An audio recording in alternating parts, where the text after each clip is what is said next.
नमस्कार साथियों, मैं आपका होस्ट और दोस्त आशीष सक्सेना। आप देख रहे हैं आवाज़ 24। आज हमारे साथ हैं रामविलास जी चोयल, जो छात्र राजनीति से ही कांग्रेस से जुड़े हुए हैं, एनएसयूआई, उसके बाद यूथ कांग्रेस, और आज तक ये कांग्रेस के साथ जुड़े हुए हैं। इन्हें कांग्रेस का कॉमरेड कहा जाता है। तो ये खिताब रामविलास जी कैसे मिला आपको, पहले तो ये बताएं। देखिए, मैं राजनीतिक परिवार से हूँ और कहीं ना कहीं ये जो चीज होती है वो हमेशा ही एक डीएनए में होती है कि जो बात कहनी है वो सच्ची बात कहनी है, और हक की बात के लिए चाहे वो अपने लोगों से लड़ना पड़े तो लड़ना पड़ता है। तो आपके दोस्त कहते हैं आपकी बंदूक जो भरी रहती है, बस जब मर्जी चला सकते हैं उसको, ऐसा? जो आदमी खेत खलियानों से होकर के, स्टूडेंट राजनीति से निकल करके और संघर्ष गली गली जिसने किया हो, उस आदमी को ये समझाने की आवश्यकता नहीं रहती कि जनता के कहाँ समस्याएं हैं और उन समस्याओं का कैसे समाधान हो सकता है। संघर्ष का रास्ता चुना है तो ये राजनीति के अंदर सारी व्यवस्थाएं, ये बातें चलती। रामविलास जी, जैसे मैं निजी तौर पे भी आपको बहुत समय से जानता हूँ, तो जब आप बाहर मिलते हैं, कहीं राजनीति के अलावा हम बात करें, तो बड़े शालीन एक व्यक्तित्व नजर आते हैं। लेकिन जब आप किसी प्रदर्शन धरने या कहीं पार्टी के उससे जाते हैं, तो वो आपका एक अलग ही रूप देखने को मिलता है। तो ये मतलब एक्चुअल में क्या है ये? एक्चुअल में जो आदमी सच्चा होता है उसका दिल साफ होता है, और जिसका दिल साफ होता है वो चाहे बाहर मिले चाहे अंदर मिले, वो जैसा है वैसा दिखता है। मेरे पारिवारिक मान लो या डीएनए का असर मान लो, ये बुजुर्गों का आशीर्वाद है कि जो मैं जैसा बाहर हूं वैसे ही अंदर हूं। मतलब ये मान लें कि अब राजनीति पूरे रच बस गई है, हर जवाब हमारे पास में है। तो अब शुरू करते हैं रामविलास जी, ये तो हमने निजी बात करी, अब अपन आते हैं राजनीति पे। अभी हमने देखा था एक मीटिंग हुई आपकी कांग्रेस की, जिसमें कांग्रेस के जिलाध्यक्ष के खिलाफ काफी कुछ बोला गया। आप क्या कहते हैं इस बारे में? देखिए, सुरेंद्र दादरी जी हमारे अनुभवी नेता है, वो पीसीसी के अंदर भी रहे हैं, और जिलाध्यक्ष का कार्यकाल उनका चाहे पीछे का हो चाहे अब का बड़ा शानदार रहा है। कोई आदमी ये कहे कि एक जिलाध्यक्ष ने विधायक का चुनाव अपनी पार्टी के विधायक को हरा दिया, ये गले उतरने वाली बात नहीं है। क्योंकि यदि सुरेंद्र दादरी चुनाव हरवाने में सक्षम हो तो फिर तो वो खुद ही लड़के खुद ही एमएलए बन जाए। फिर जो चौधरी विनोद कुमार जी के साथ जो हजारों लोगों की सेना थी, कार्यकर्ताओं के सैकड़ों लोग उनके जो सिपह सालार थे, फिर उनका क्या मतलब? फिर तो एक सुरेंद्र दादरी जी को ही चुनाव जितवाने के लिए और हरवाने के लिए रखा जाए। पर रामविलास जी देखिए, महत्वाकांक्षाएं तो सबकी होती हैं, और भाई आज अगर हनुमानगढ़ की राजनीति की बात करें तो महत्वाकांक्षा होना कोई बुरी बात भी नहीं है। तो आज अगर दादा जी के मन में कुछ विचार आया है, तो एक जाहिर सी बात है कि हनुमानगढ़ के अंदर अगर आज की तारीख में अगर चुनाव वो लड़ना चाह रहे थे, तो विनोद जी का बैकफुट पे होना जरूरी है। जब तक विनोद जी हैं तो उनका नंबर लगना काफी मुश्किल था, यूं नहीं कह सकते, इसको समझ सकते। सुरेंद्र दादरी जी क्यों न चुनाव लड़े? पहली बात तो ये, जो राजनीति में व्यक्ति आया है वो घास काटने तो आया नहीं। वो राजनीति करेगा तो उसकी महत्वाकांक्षा है कि मैं एमएलए बनूं, एमपी बनूं, और अच्छे लोग हैं, हम तो ये भी चाहते हैं कि अच्छे लोग आगे बढ़ें। सुरेंद्र दादरी जी में क्वालिटी है, उनको जनता पसंद करेगी, पार्टी उनको टिकट देगी तो निश्चित रूप से वो एमएलए बनेंगे, और कार्यकर्ता उनको इस बात के लिए एक्सेप्ट भी करेंगे। लेकिन जब तक चौधरी विनोद कुमार रूपी बरगद का पेड़ हनुमानगढ़ के अंदर है, क्योंकि चौधरी विनोद कुमार, मैं मानता हूं कि राजनीतिक व्यक्ति नहीं है, वो एक विचार है, और उस विचार को हनुमानगढ़ के लोगों ने आत्मसात कर रखा है। उनकी शालीनता, उनका परिवार, उनका व्यवहार, उनका जो सिस्टम है, उससे वो लोगों के दिलों में रचा बसा है। नहीं, पर अब आप उस बरगद रूपी पेड़ का देखें तो आपको ऐसा लगता नहीं कि वो मतलब वो खोते जा रहे हैं जो लोगों के ऊपर उनका होता? आज इतने पार्षद हम चुन के बोर्ड बनाया था कांग्रेस ने, और आज उस लगभग उसमें से 80% 90% पार्षद जो है उन्होंने बीजेपी ज्वाइन कर ली। देखिए, ये मेरा मानना है कि चौधरी विनोद कुमार ने उनको टिकट देकर के गलती नहीं की, कोई आदमी धोखा खाना बुरी बात नहीं है, धोखा करना बुरी बात है। यदि पार्षदों ने धोखा किया है तो उसका न्याय जनता भविष्य में कर नहीं, देगी, परमात्मा भी कर देगा। वो दूसरी आपकी बात, ठीक है, मैं जो कहना चाह रहा हूँ कि भी वो पकड़ तो कहीं ना कहीं अपन बात कर रहे हैं, वो जो बरगद है उसने पकड़ तो खोई। हम उसकी एक वजह है कि चौधरी विनोद कुमार जी बहुत ही सीधे और सरल स्वभाव के व्यक्ति हैं। उनके जो इर्द गिर्द का जो आभा मंडल है, जो भी नेता है, लोगों की जलन उनसे है, न कि चौधरी विनोद कुमार से है। चौधरी विनोद कुमार के लिए आज भी हम लोग सुनते हैं कि यार हर एक आदमी ये कहता है कि आदमी भले हैं, लेकिन उनके आसपास रहने वाले जो लोग हैं, चाहे वो किसी भी पद पे हो, चाहे वो कोई प्रधान है या जो भी है, मैं नाम नहीं लेना चाहता, उन लोगों ने, मैं तो ये कहता हूँ कि चौधरी विनोद कुमार की पीठ में छुरा घोंपने का काम उन लोगों ने किया कि उनकी वजह से उनके वोट टूटे। चौधरी विनोद कुमार जी ने उनको पावर दी और उन लोगों ने कार्यकर्ताओं का ही नुकसान किया। इस वजह से वो चौधरी लोग आज भी चौधरी साहब के साथ हैं, तो क्या भविष्य के अंदर भी वो नुकसान नहीं उठाएंगे इस चीज का? वो तो चौधरी विनोद कुमार जी राजनीतिक व्यक्ति है, उनको सोचना चाहिए कि कोई आदमी है और कार्यकर्ता जाकर के ये नहीं, कहते हैं। अभी अभी आपने कहा था राजनीति नहीं मानता मैं उनको, राजनीतिक है, ठीक है, तो मैं भी एक कहीं ना कहीं मैं भी ये मानता हूँ, और मैंने ये बोला भी है कि मैं भी राजनीतिक नहीं मानता हूँ। एक राजनीतिक विरासत से, राजनीतिक परिवार से आ रहे हैं, लेकिन मैं उनको एक्चुअल में राजनीतिक नहीं मानता। वो एक्चुअल में राजनीति में मुझे नहीं लगता कि उनको राजनीति आती है। नहीं, आगे का सिनेरियो चेंज होने वाला है, क्योंकि हम जैसे लोग हैं जो संघर्ष कर रहे हैं सड़कों के ऊपर, तो उनका भी ये मानना है कि जिन लोगों ने चौधरी विनोद कुमार जी के पीठ में छुरा घोंपा है, ऐसे लोगों को यदि हम इसी प्रकार से रहे, चौधरी विनोद कुमार जी को टिकट मिली, तो मैं आज आपको डंके की चोट पे कहता हूं कि वो लोग अगले चुनाव में आपको दिखेंगे नहीं, या तो वो नहीं दिखेंगे या हम नहीं दिखेंगे। एक बात क्या हो जाएगी कि जिन लोगों की वजह से चौधरी विनोद कुमार चुनाव हारे, जिन लोगों ने कार्यकर्ताओं को दरकिनार कर दिया, उस वजह से कार्यकर्ता चौधरी विनोद कुमार से नाराज हुए, उन लोगों को चौधरी विनोद कुमार जी फिर भी अपने पास रखेंगे। तो ये तो रामविलास चौल तो ये कहता है कि चौधरी विनोद कुमार जी को भी हम इस बात का मुंह तोड़ जवाब देंगे और उनका विरोध करेंगे। नहीं, अब आप एक चीज देखिए कि जब ये विधानसभा चुनाव हुए तो जाहिर सी बात है, देखिए चाहे आप कांग्रेसी हैं, लेकिन ये जनता का बच्चा बच्चा जानता था कि ये जो चुनाव है ये अमित शाह और गणेश बंसल के बीच में हो रहा है, फाइट जो है वो इन दोनों के बीच में है। लेकिन ये किसी का आकलन नहीं था कि चौधरी साहब 60,000 वोट ले जाएंगे। मैं कहता हूं ना कि चौधरी विनोद कुमार तो एक विचार है जिसको हनुमानगढ़ के लोगों ने आत्मसात कर रखा है। चौधरी विनोद कुमार जी के लिए कोई लोग कहते हैं कि ये तो ढीले है, ये देखो, जो सीधा साधा आदमी होगा वो चापलूसी नहीं कर सकता, वो धोखा नहीं कर सकता, और वो मदमस्त हाथी की तरह अपनी चाल चलता है। चौधरी विनोद कुमार जी नकदी इंसान है, उन्होंने जो काम किए उनको इस बात का भरोसा था कि जो अशोक गहलोत की सरकार ने काम किए, जो चौधरी विनोद कुमार ने हनुमानगढ़ में जो काम करवाए, नगर परिषद में काम हुए, पंचायतों में काम हुए, उनके बलबूते कहीं ना कहीं आम जनता जो है, राजनीतिक व्यक्ति है उसके तो 100 स्वार्थ है, आम जनता है वो वोट देगी, और आम जनता ने चौधरी विनोद कुमार को वोट भी किया। हम मान लेते हैं गहलोत साहब ने काम करवाए, उनका वो मिला, चौधरी साहब ने आगे बढ़ के काम करवाए, मिला, लेकिन अगर आप नगर परिषद की बात करते हैं तो नगर परिषद के काम का तो सारा के सारा जो क्रेडिट है वो हमारे वर्तमान विधायक गणेश राज जी ले गए। उनको चेयरमैन किसने बनाया? चौधरी विनोद कुमार ने विनोद बनाया। कुमार ने बनाया, बिल्कुल। कांग्रेस के चेयरमैन थे, विधायक चौधरी विनोद कुमार कांग्रेस के थे, सरकार कांग्रेस की थी, वही गणेश राज जी आज क्यों नहीं बनवा रहे बड़े बड़े पार्क? वही गणेश राज जी आज क्यों नहीं करवा पा रहे काम? वही गणेश राज जी आज क्यों नहीं नहर बनवा रहे? वो खाड़े क्यों नहीं बनवा पा रहे? क्या कारण है? अब तो नगर परिषद एडीएम के अंडर में चला गया, अभी उनके हाथ में पावर नहीं वो है। एमएलए तो है ना, मुझे बना के दिखाओ एमएलए, मैं बता दूंगा कैसे काम होता है।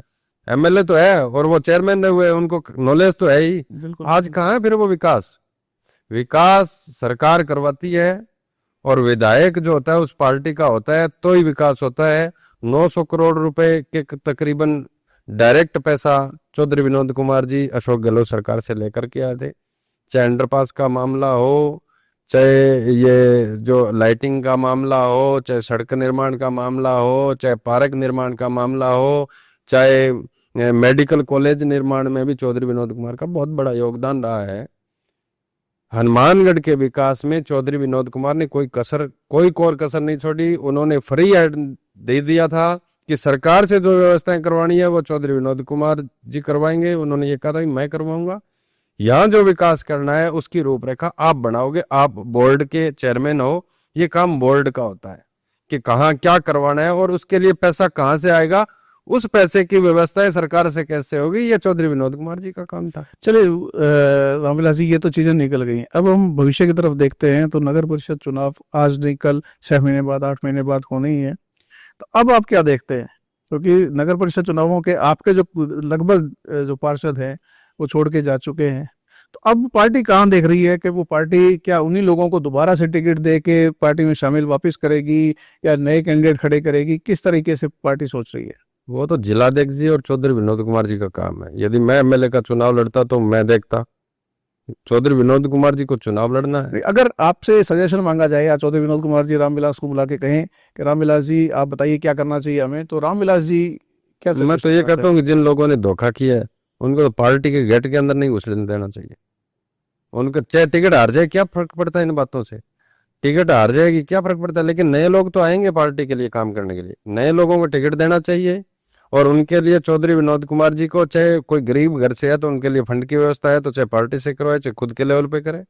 और उनके लिए जो कार्यकर्ता उनके साथ लगे हुए हैं चौधरी विनोद कुमार जी के साथ, उन सबको बैठ करके एक मीटिंग लेकर के ऑलरेडी उनको कर लेनी चाहिए थी। निकट भविष्य में चुनाव है तो ये तो उनको देखना कि किस प्रकार से हमें हमारा बोर्ड बनाना है, किस प्रकार से मेहनत करनी है। मैं तो यही कहता हूँ कि नए लोगों को मौका दो, जनता ये चाहती भी है। और कार्यकर्ता भी जो आज वार्ड की गली की राजनीति कर रहा है वो भी ये चाहता है कि कहीं ना कहीं मुझे भी मौका मिले, मैं शहर की सरकार में शामिल हूँ, भागीदार हूँ और मेरे वार्ड का विकास करवा सकूँ, मेरे शहर का विकास करवा सकूँ। चलो अब हम शहर और विधानसभा की राजनीति से थोड़ा देश की राजनीति की तरफ चलते हैं। ये जो पहलगांव जो अटैक हुआ, इसके बारे में आपका क्या विचार है? मैं तो ये कहता हूँ कि आतंकी घटनाएं, कोई भी आतंकी घटना है वो देश के ऊपर कलंक है और कहीं ना कहीं हमारी सेना की उसमें परीक्षा होती है। लेकिन सरकार को ये देखना चाहिए कि कहाँ चूक हुई है, हुआ तो क्यों हुआ। वहाँ सेना के बेस कैंप भी थे, उससे थोड़ी दूरी पर आकर के आतंकवादी इस प्रकार से गोलियों से भून करके चले जाते हैं। तो कहीं ना कहीं, और वो पहलगाम जैसा एरिया जहाँ त्रिस्तरीय सुरक्षा व्यवस्था हो और डायरेक्ट सेंट्रल गवर्नमेंट के अधीन हो। तो पहले मोदी जी मुख्यमंत्री होते थे तब ये कहते थे कि समस्या सीमा पे नहीं है, समस्या दिल्ली में है। वही बात मैं कह रहा हूँ, दोहरा रहा हूँ कि समस्या सीमा पे नहीं है, समस्या दिल्ली में है। चाहे आप संसद हमले की बात कर लो, वो भारतीय जनता पार्टी के राज में हुआ। चाहे आप पहलगाम हमले की बात कर लो, आप पीछे नहीं, तो मोदी जी ने तो काफी कदम उठाए। उन्होंने इंडस ट्रीटी रद्द कर दी है, उन्होंने पाकिस्तानी दूतावास खाली करवा दिए हैं, पाकिस्तानियों को वापस भेज दिया है। अब मतलब आप और क्या चाह रहे हैं मोदी जी से? एक बात बताओ कि बाढ़ आ गई और सारे मवेशी जानवर सारे पानी में बह गए, उसके बाद में आप जेसीबी लेकर के इधर उधर प्रशासन को लगा करके कहते हो, कट्टे भरवाते हो कि हम अब की बार बाढ़ आएगी तो नहीं होने देंगे। अरे भैया, बाढ़ आ गई, नुकसान जो होना था वो तो हो गया। और ये बात प्रत्येक बार आप कहते हो। आपने तो नोटबंदी के समय कहा था कि हमने तो कमर तोड़ दी आतंकवाद की, नोटबंदी की थी उसमें, वो फेल हो गई आपकी। कहाँ है आतंकवाद की कमर टूटी या देश की कमर टूट रही है? देखिए, आप एक चीज तो कहीं ना कहीं मानेंगे कि आज चाहे वो डिसीजन जो नोटबंदी था वो सही था या गलत था, वो अपन उस पर नहीं जाते, लेकिन बोल्ड डिसीजन लेने में तो देखिए मोदी जी का कोई मुकाबला नहीं है। इस बात से तो आप भी इत्तेफाक रखेंगे कि कोई भी एक डिसीजन जो है, 370 की हम बात करते थे कि ये डिसीजन कभी भी नहीं लिया जाएगा, ठीक है, लेकिन नहीं लिया गया। ट्रिपल तलाक वाला डिसीजन है, तो ये देखो बोल्ड डिसीजन लेने में तो मोदी जी को आपको क्रेडिट देना पड़ेगा। लेकिन बोल्ड डिसीजन आप किसको मानते हो सक्सेना जी? बोल्ड डिसीजन वो है जिससे आम जनता को डायरेक्ट फायदा हो। 370 हटा दी, आप जाकर के जम्मू कश्मीर में जमीन लेकर के दिखा दो।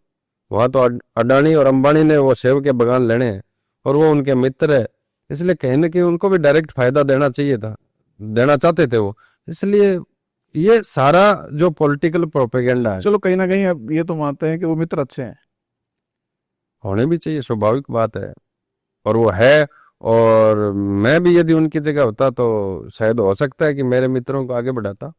ये तो राजनीति में कहने को कुछ भी है, लेकिन वो अपने लोगों को आगे बढ़ा रहे हैं तो निश्चित रूप से उनके लिए तो अच्छा है। अडानी और अंबानी के लिए तो अच्छा है, हमारे देश के लिए अच्छा नहीं है वो एक अलग बात है, लेकिन उनके लिए अच्छा है। चलिए अब लगे हाथ जातिगत जनगणना पे भी अपने विचार रख दें। राहुल गांधी ने जो जो बात संसद में कही है आज तक वो अक्सर से वैसे लागू करवा ली उन्होंने, संघर्ष करके भारतीय जनता पार्टी से। भारतीय जनता पार्टी के लोग चाहे कुछ भी कहे, चाहे सरकार उनकी किसी लेवल पे बेइज्जती करे, राहुल गांधी ने किसान आंदोलन के समय ये कहा था कि आपको पीछे हटना पड़ेगा, उनको हटना पड़ा। राहुल गांधी ने अब भी ये कहा था कि जातिगत जनगणना मैं आपसे करवा के रहूंगा और इसी सदन में इसको पास करवाएंगे, और वो नहीं, फैसला सरकार कर चुकी है। बिल्कुल, अगर आज राहुल गांधी ने आपने जो कहा बिल्कुल ठीक बात है, लेकिन अगर मतलब राहुल गांधी इतना ही मतलब परफेक्ट हैं तो फिर वो कांग्रेस हाशिए पे क्यों जा रही है? देखिए, कोई भी संगठन होता है, अब कहते कि आदमी जवानी में जो काम किए वो बुढ़ापे में भी करे, ये संभव है क्या? कांग्रेस सैकड़ों साल पुरानी पार्टी है और उसमें जैसे जैसे नेता बूढ़े हो रहे हैं वो उस लेवल पर पहुंच रहे हैं, उसके बाद में कहीं ना कहीं जनता ने उनको दरकिनार करने की कोशिश की। बहुत से कारण होते हैं कि पार्टी के अंदर नए लोग चलिए स्टेब्लिश नहीं हो पाते, और अब ये समय है परिवर्तन का। अब नए नए जैसे लोग आएंगे, दोबारा पार्टी ऊपर जाएगी, कोई बड़ी बात नहीं। मेरा निजी विचार है जो मैं आपसे शेयर करना चाह रहा हूँ और उस पर आपकी राय भी मैं चाहूंगा। मेरा ये मानना है कि जो अभी अपन मोदी जी की बात कर रहे थे बोल्ड डिसीजन की, कांग्रेस पार्टी जो है वो बोल्ड डिसीजन नहीं ले पा रही। ठीक है, उस वजह से भी कई बार दिक्कत आती है। अगर हम राजस्थान की बात करें भी, आज अगर अशोक गहलोत जी वो जो मीटिंग हुई जिसके अंदर लोगों को बुलाया गया और वो नहीं पहुंचे, तो वो कहीं ना कहीं डायरेक्ट जो था वो सोनिया गांधी और राहुल गांधी के खिलाफ ही एक स्टेप था। तो उस टाइम उनको एक बोल्ड डिसीजन लेना चाहिए था। बोल्ड डिसीजन अगर उस टाइम लिया होता मैं भी मानता हूँ कि अशोक गहलोत को उसी दिन यदि चाहे सरकार चली जाती कोई बात नहीं है, लेकिन अशोक गहलोत को मुख्यमंत्री हटा देते और ये नौबत नहीं आती कि भारतीय जनता पार्टी की सरकार राजस्थान में बन जाती। इतने काम करने के बावजूद यदि सरकार नहीं आई तो इसमें कहीं ना कहीं सरकार की आपस में लड़ाई, इन दोनों नेताओं की लड़ाई का वजह रहा है, और इसमें चूक हुई है पार्टी से। और यदि मेरा तो ये मानना है कि यदि अशोक गहलोत को उसी समय हटा देते तो सरकार भी दोबारा आती और निश्चित रूप से नए लोगों को मौका अगर कांग्रेस की बात करें राजस्थान के अंदर, तो हम कहते हैं कि अशोक गहलोत गुट, सचिन पायलट गुट, आजकल नया एक गोविंद डोटासरा गुट और शुरू हो गया है। तो रामविलास चोहेल को किस ग्रुप से माने? रामविलास चोहेल कांग्रेस पार्टी का एक वफादार सिपाही है, न तो कोई गुट है न कुछ और है। मैं कांग्रेस पार्टी मेरा गुट है, और यही राजस्थान में है ऊपर लेवल। कोई वो तो जिस आदमी को जो चीज अच्छी लगती है उस हिसाब से वो कह देता है कि ये गुट वो गुट। गुट कुछ भी नहीं, गुट ओनली केवल कांग्रेस है। और आपने देखा भी है कि जिन लोगों ने गुट की बात की और कि वो आज कहाँ है, हाशिए पे चले गए वो लोग। चलिए रामविलास जी, अब आपसे बात करके बहुत अच्छा लगा। जाते जाते एक आखिरी सवाल, अगर अगले विधानसभा चुनाव में चौधरी विनोद कुमार या उनके परिवार को टिकट नहीं मिलती, तो आप क्या चाहते हैं कि कौन कैंडिडेट हो कांग्रेस की तरफ से? आप क्या देखते हैं? कांग्रेस किसी को भी टिकट दे दे, रामविलास चोहेल आपको कांग्रेस के मंच पे नजर आएगा। ये बात मैं आज कह रहा हूँ श्योरली। क्या रामविलास चोहेल कैंडिडेट हो सकते हैं? मेरी इच्छा भी नहीं है, क्योंकि परिवार राजनीति कराए और राजनीति के नुकसान भी बहुत है। आज मुझे कोई कहे कि तेरे को एमएलए बढ़ाते हैं और एक तरफ तेरे लड़के को आरएस लगाते हैं, तो मेरी पहली चॉइस ये होगी कि मेरा लड़का आरएस लगे। मेरी राजनीति करना मेरी कोई इच्छा नहीं है, मेरी मजबूरी है। मजबूरी ये है कि मेरा परिवार राजनीति कर रहा है, और जब लोगों के हम दुख देखते हैं, उनके तकलीफ देखते हैं, तो दिल में कहीं ना कहीं फिर वो एक आवाज आती है कि आप लोग, संघर्ष करने वाले लोग यदि चुप होकर के इस प्रकार से बैठ जाएंगे, तो जो लोग दूसरे प्रकार के लोग हैं जो जनता को कहीं ना कहीं पीड़ा देते हैं, चाहे वो प्रशासन हो, शासन में बैठे लोग हों, सत्ता में बैठे लोग हों, सरकार में बैठे लोग हों, तो उनके खिलाफ लड़ाई लड़ने के लिए एक दिल से आवाज आती है कि गरीब आदमी की लड़ाई कौन लड़ेगा। तो फिर पुनः एक बार उसी रास्ते पर चल देते हैं। और लोग चाहे मुझे कामरेड कहे चाहे कुछ भी कहे, एक बात यह है कि जहां भी अन्याय होगा वहां रामविलास चोहेल आपको डट करके, चाहे वो अपनी सरकार हो चाहे किसी दूसरे की सरकार हो, वहां सरकार के खिलाफ शासन प्रशासन के खिलाफ रामविलास चौयल गली और चौराहे पे आपको नजर आएगा। तो साथियों, आपने देखा कि रामविलास चौयल, जैसा कि इनको कॉमरेड कहा जाता है, तो जैसा कहा जाता है वो बिल्कुल सार्थक करते हुए इन्होंने बड़ी बेबाकी से जवाब दिए हैं। तो आप हमारे साथ बने रहें, लाइक करें, शेयर करें, सब्सक्राइब करें। धन्यवाद रामविलास जी। आपका भी बहुत बहुत धन्यवाद।